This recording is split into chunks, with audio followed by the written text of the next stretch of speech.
매일 성경 묵상 나눔입니다. 2025년 3월 4일 화요일입니다. 누가복음 8장을 계속 묵상합니다. 오늘은 40절에서 56절을 묵상합니다. 본문을 읽습니다. 예수께서 돌아오심에 무리가 환영하니 이는 다 기다렸음이러라. 이에 회당장인 야이로라 하는 사람이 와서 예수의 발 아래에 엎드려 자기 집에 오시기를 간구하니 이는 자기에게 12살 된 외딸이 죽어 감이러라. 예수께서 가실 때에 무리가 밀려들더라. 이에 12회를 혈루증으로 앓은 중에 아무에게도 고침을 받지 못하던 여자가 예수의 뒤로 와서 그의 옷가에서 손을 대니 혈루증이 즉시 그쳤더라. 예수께서 이르시되 내게 손을 댄 자가 누구냐 하시니 다 아니라 할 때에 베드로가 이르되 주여 무리가 밀려들어 미나이다. 예수께서 이르시되 내게 손을 댄 자가 있도다. 이는 내게서 능력이 나간 줄 알미로다 하신대 여자가 스스로 숨기지 못할 줄 알고 떨며 나와 엎드려 그 손 댄 이유와 그 나은 것을 모든 사람 앞에서 말하니 예수께서 이르시되 딸아 내 믿음이 너를 구원하였으니 평안히 가라 하시더라. 아직 말씀하실 때에 회당장의 집에서 사람이 와서 말하되 당신의 딸이 죽었나이다. 선생님을 더 괴롭게 하지 마소서 하거늘 예수께서 들으시고 이르시되 두려워하지 말고 믿기만 하라. 그리하면 딸이 구원을 얻으리라 하시고 그에게 그 집에 이르러 베드로와 요한과 야고보와 아이의 부모 외에는 함께 들어가기를 허락하지 아니하시니라. 모든 사람이 아이를 위하여 울며 통곡하매 예수께서 이르시되 울지 말라 죽은 것이 아니라 잔다 하시니 그들이 죽은 것을 아는 고로 비웃더라. 예수께서 아이의 손을 잡고 불러 이르시되 아이야 일어나라 하시니 그 영이 돌아와 아이가 곧 일어나거늘 예수께서 먹을 것을 주라 명하시니 그 부모가 놀라는지라. 예수께서 경고하사 이 일을 아무에게도 말하지 말라 하시니라. 오늘의 본문은 12해 동안을 이렇게 혈루증으로 이렇게 고생한 여인 또 12살 된 야이로의 딸을 이제 살리시고 고치시는 예수님의 이야기입니다. 예수님께서 돌아오십니다. 우리 어제 거라사 지역에 계셨던 예수님의 이야기, 군대라고 부르는 그 귀신들이 한 사람의 몸에 들어가 있었고 그 사람에게서 귀신들을 쫓아낼 때에 그 귀신들이 다 돼지에게 들어가므로 그 돼지들이 호수에 뛰어들어 다 몰살당하는 장면이었습니다. 그래서 그 지역에 있는 사람들이 예수님의 능력에 놀라지만 그를 떠나게 하는 부분이었습니다. 다시 이제 갈릴리 지역으로 돌아오는 거죠. 그들이 다 기다렸다 이렇게 말합니다. 누가복음에서는 이제 예수님을 따르는 무리들이 병 고침도 받고 또 예수님의 말씀도 듣고 이제 이렇게 하기 위해서 예수님을 따랐고 예수님이 이제 강을 건너 죄송합니다. 호수를 건너간 것 저편으로 건너간 후에 이제 따라가지는 못하고 예수님이 돌아오시기를 기다렸던 것 같습니다. 회당장 야이로라 하는 사람이 와서 예수님에게 와서 자기의 집에 오시기를 간구합니다. 이유는 12살 된 외동딸이 있는데 죽어가기 때문입니다. 그래서 예수님이 그 야이로의 이제 그 요청에 응해 주십니다. 길에서 이제 또 다른 여인인데 이 여인은 12해 동안을 혈루증으로 앓았습니다. 이 12살이라고 하는 것, 12해라고 하는 부분이 이제 흥미롭게 이제 눈에 보이는 그 숫자입니다. 12라고 하는 숫자인 거죠. 외동딸은 이제 성인의 단계로 가는 것이고 12년이라고 하면은 이 여인이 이제 40이라는 숫자와 같이 이제 충분한 기간 동안에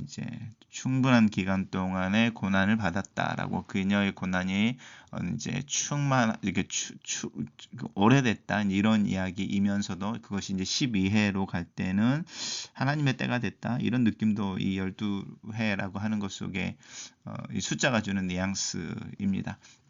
아무도 고침을 받지 못했는데 그 여인이 예수님 뒤로 와서 예수님을 만지니 이제 혈루증이 나왔습니다. 그때 예수님이 바로 알고 누가 자신을 만졌는지를 이야기하십니다. 단순히 누가 만졌는지를 그 어떤 호기심 때문은 아닌 것 같습니다. 이제 말씀을 잘 읽어보면 뭐 제 상상이기도 하지만 예수님께서는 이 여인을 격려해주고 싶으셨던 것 같습니다. 왜냐하면 그렇게 해야지 이 여인이 병이 나은 것이 명확해지고 또 이 분리되어지고 격리되어졌던 삶이 회복되어져서 일상으로 돌아가는 데 있어서 명확한 어떤 라인들을 그어주고 싶으셨던 것 같습니다. 그래서 이 여인을 끝내 찾는데 예수님이 지명하지 않으시고 스스로 나오는 것을 요청하고 있죠. 그래서 누가 내게 손을 댔느냐라고 이제 물어보시고 결국 이 여인이 스스로 숨기지 못할 것을 알고 앞에 나와서 이제 이야기를 합니다. 모든 사람들 앞에서 이야기하고 예수님이 공식적으로 그녀의 믿음을 칭찬해 주십니다. 내 믿음이 너를 구원하였다라고 하는 부분입니다. 이 구원이라고 하는 단어가 이제 우리는 죄사함을 받고 천국에 간다 이렇게 이해하지만 구원이라고 하는 것은 나를 억압하는 정상이 아닌 상태에서 벗어나는 것이 구원입니다. 그래서 너가 구원을 받았다. 또 네가 딸이 구원을 얻으리라라고 하는 것은 죽음이라고 하는 하나님이 허락하지 않으신 어떤 세력에게로부터 벗어나는 것 또한 구원입니다. 그래서 병 들었는데 병에 나오면 구원인 거고, 또 가난했었는데 그 가난에서 벗어날 때도 구원인 것이고요. 그래서 뭔가 비정상적인 상태에서 벗어날 때 우리는 이제 성경에서는 구원이라는 단어를 이제 쓰고 있습니다.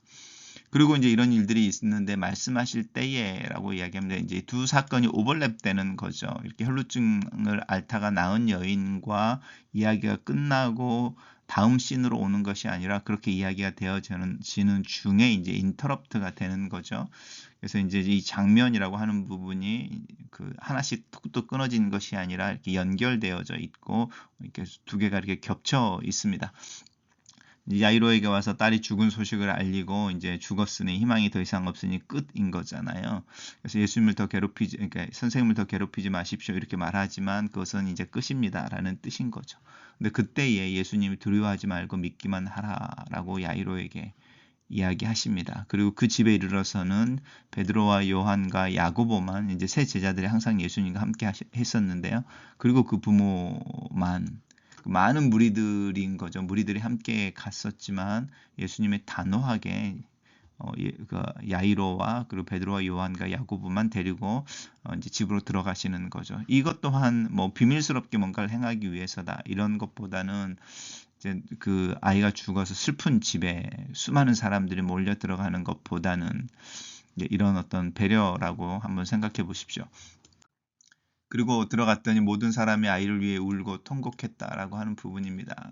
그리고 이제 이 부분은 이제 야이로의 어떤 평판에 대해서도 힌트를 주기도 하고 또 그 집에 있는 사람들이 이 야이로의 가족들과 얼마나 잘 이렇게 타이되어져 있는지 이렇게 밀접한 관계를 맺고 있었는지도 우리들에게 암시해 줍니다. 근데 예수님께서 그들에게 울지 말라 죽은 것이 아니라 잔다 이렇게 말하지만 이들은 이제 팩트를 알고 있다라는 것이죠. 이 비웃는다라고 하는 부분입니다. 나는 알고 있는데 너는 모르는구나라는 데서 오는 비웃음인 건 거죠. 우리도 이 비웃을 때가 많이 있습니다. 뭔가 이렇게 모르는 소리를 할 때, 우리는 알고 있는데 모르는 소리를 할 때 그 사람을 비웃는 경우가 있죠.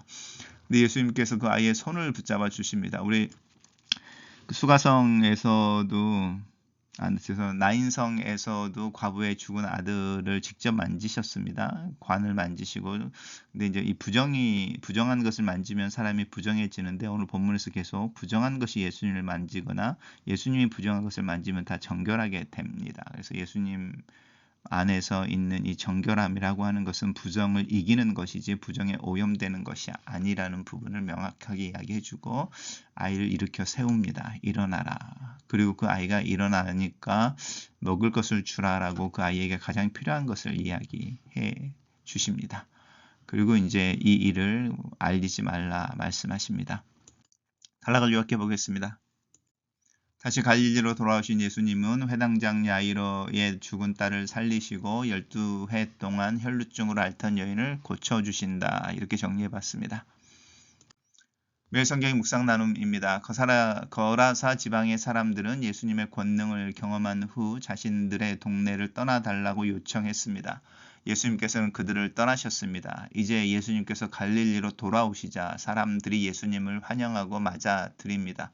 그들은 예수님을 기다리고 있었습니다. 그들의 환영은 예수님의 말씀을 듣고자 따르고자 함이었다기보다는 예수님의 치유와 능력과 권능에 대한 관심이었을 것입니다. 하지만 주님은 그들을 탓하지 아니하시고 그들의 반응에 또 그들의 필요에 응답해 주십니다. 우리는 예수님에 대해 어떤 태도를 가지고 있습니까? 나의 이해와 득실의 계산 범위 안에서 예수님을 신뢰하고 믿고 따르지는 않습니까? 하지만 그렇다 하더라도 예수님은 우리 곁에 계십니다. 그것이 바로 은혜입니다. 사람들의 존경을 받는 회당장 야이로의 간청에 응해 예수님은 그의 집으로 가십니다. 백부장의 하인을 고치셨던 것처럼 그 자리에서 말씀만으로 회당장 야이로의 딸을 즉시 고칠 수 있으시지만 야이로의 요청을 따라 그대로 응해 주십니다. 이것이 은혜입니다.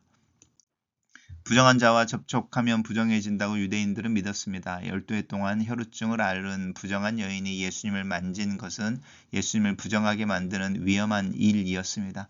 그러나 부정한 여인이 예수님을 만졌을 때에 오히려 부정한 여인의 그 부정함이 씻겨지고 정결하게 되었습니다. 여인은 그것을 이미 믿고 있었습니다. 그동안 가족과 공동체로부터 격리되고 분리된 삶을 살았던 이 여인이 믿음으로 예수님을 만졌을 때 그의 병이 나음을 받았습니다. 예수님은 이 여인의 믿음을 사람들 앞에서 공개하십니다. 하나님의 능력과 은혜는 부정한 것을 정결하게 하며 무너진 것을 다시 세우며 회복시켜 주십니다. 믿음으로 주님 앞에 나오는 자를 주님은 결코 거절하지 않습니다. 이름도 신분도 밝힐 수 없는 이 무명의 비천한 여인의 필요가 채워지고 그의 삶이 회복되고 그녀의 믿음이 기억되게 하시는 것, 이것 또한 은혜입니다. 해당장 야이로의 집으로 향하는 예수님의 발걸음이 멈춰지고 죽어가는 야이로의 딸의 시간은 줄어들고 예수님께 달려와 자신의 딸을 고쳐달라고 요청하고 함께 자신의 집으로 향하는 야이로의 마음은 그 긴박감 속에서 까맣게 타 들어갑니다. 그리고 결국 집으로부터 사람들이 와서 야이로의 딸이 죽은 것을 알립니다. 더 이상 소망을 갖지 말라는 뜻입니다. 하지만 이 절망적인 상황에서 예수님은 야이로에게 두려워하지 말고 믿기만 하라고 말씀하십니다. 주님이 함께 하신다면 절망적인 상황은 없습니다. 우리에게 예수님을 향한 신뢰와 믿음이 필요한 상황만 있을 뿐입니다. 죽은 야이로의 딸을 살리고 그 딸에게 먹을 것을 가져다 주라는 예수님의 말씀은 단순히 능력의 주님이 아니라 그분 마음속에 있는 깊은 사랑과 긍휼, 관심을 보여줍니다. 오늘 내게도 오셔서 울지 말라라고 말씀하십니다. 아이야 일어나라 라고 말씀하십니다. 나는 주님의 말씀 앞에 신뢰하는 마음으로 서 있습니까? 혹시 이제 울음을 그치고 절망의 자리에서 일어날 때는 아닙니까? 글로 쓰는 기도입니다. 예수 그리스도의 긍휼과 은혜 앞에 섭니다. 죽은 영혼을 살려 영혼의 생명에 이르게 하시는 예수님의 주님의 능력과 권능 앞에 내 자신을 세웁니다. 혈우증을 앓던 무명의 여인의 슬픔과 외로움, 삶의 고단함이 주님을 통해 사라지고 위로를 받고 큰 격려를 받음으로 회복된 것처럼 오늘 하루 내 마음을 가난하게 하고 주님을 만지는 믿음으로 살기를 기도합니다. 아이를 살리시고 주변에 있던 이들을 믿음으로 도전하시는 주님께서 나에게 말씀하시고 내 믿음을 새롭게 하시옵소서. 예수님 이름으로 기도합니다. 아멘.